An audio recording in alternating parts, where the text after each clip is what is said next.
In this video, I'm going to show you how to place the wiper arms on this Ford Excursion. Both left and right side are the same. Let's get started.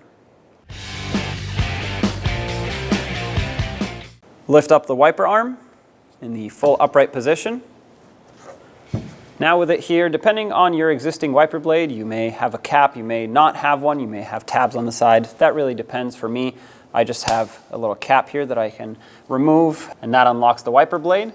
Now I'm going to pull straight down on it and remove the blade from the arm. At this point, you do not want to let this down. If it smacks the windshield, it will break it. At the base of the wiper arm, where it connects onto the wiper transmission, you'll notice that there's a little tab.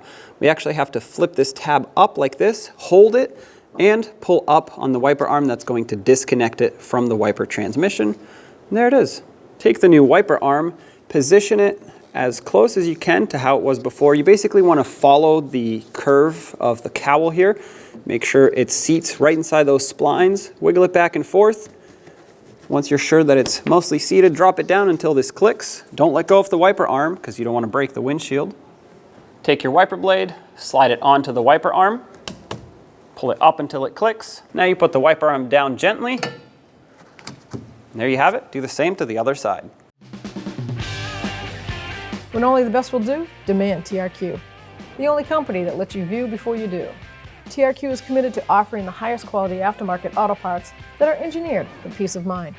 Thanks for using and viewing with TRQ.